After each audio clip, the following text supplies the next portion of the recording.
நல்ல காரமான மசாலா போட்டு ஒரு வெஜிடேரியன் மீன் வறுவல் இன்றைக்கி செய்ய போகிறேன்.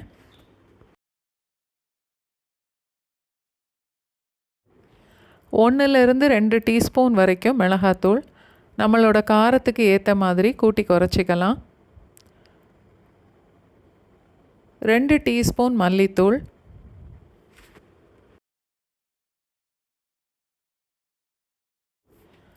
1/4 டீஸ்பூன் அளவுக்கு மஞ்சத்தூள், தேவையான அளவுக்கு உப்பு,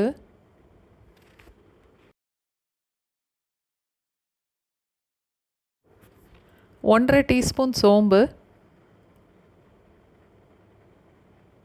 1/2 டீஸ்பூன் அளவுக்கு சீரகம். சோம்பு சீரகம் தூள் இருந்ததுன்னா 1/2 டீஸ்பூன் தூள் சேர்த்துக்கலாம்.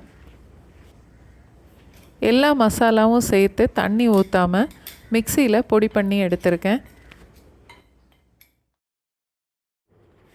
ஒரு தோசைக்கல் இல்லைன்னா அடிகனமான ஒரு பேன் எடுத்து அடுப்பை மீடியம் ஃப்ளேமில் வச்சுட்டு ஒரு 2 டேபிள் ஸ்பூன் அளவுக்கு அதில் எண்ணெய் ஊற்றிக்கணும். பேன் ரொம்ப சூடாயிருச்சுன்னா ஒரு 2 நிமிஷத்துக்கு அடுப்பை ஆஃப் பண்ணிவிட்டு அதுக்கப்புறம் பற்ற வச்சுக்கலாம். அந்த எண்ணெயில் 3-4 டீஸ்பூன் வரைக்கும் நம்ம பொடி பண்ணி வச்சுருந்த மசாலா பவுடரை சேர்க்கணும். பொடியை எண்ணெயில் நல்லா கலந்துட்டு இது மாதிரி தோசைக்கல்ல எல்லா பக்கமும் அதை ஸ்ப்ரெட் பண்ணி விட்டுக்கணும். இந்த அளவு மசாலாவுக்கு நான் மீடியம் சைஸில் ஒரு 4 வாழைக்காய் எடுத்திருக்கேன்.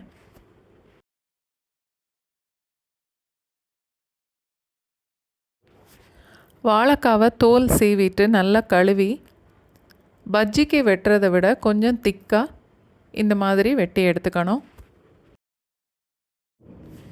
ஒரு துண்டு வாழைக்காவும் எடுத்து இந்த மசாலா மேலே வச்சுட்டு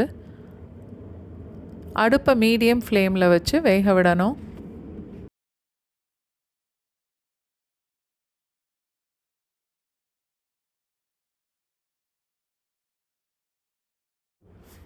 இன்னும் ஒரு 2-3 டீஸ்பூன் அளவுக்கு எண்ணெய் சேர்த்துக்கலாம்.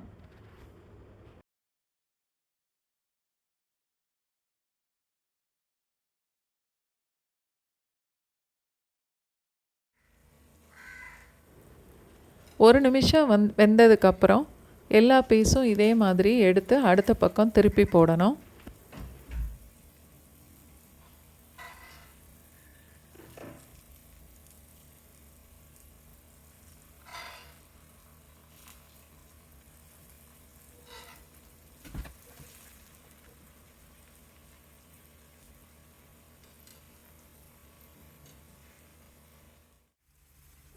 அடுப்பு மீடியம் ஃப்ளேமில் வச்சுட்டு 2 சைடும் ஒரு நிமிஷம் வேக வச்சாலே வாழைக்காய் நல்லா வெந்துடும்.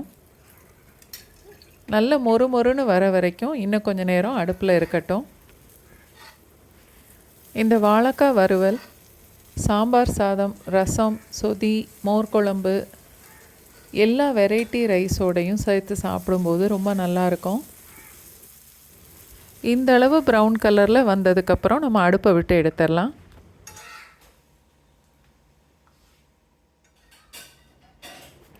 இது மாதிரி நீள துண்டுகளாக தான் வெட்டி வறுக்கணும்னு கட்டாயம் இல்லை. இதே பாதியாகவும் வெட்டி வறுக்கலாம், இல்லை வட்டமாக வெட்டியும் கூட வறுக்கலாம்.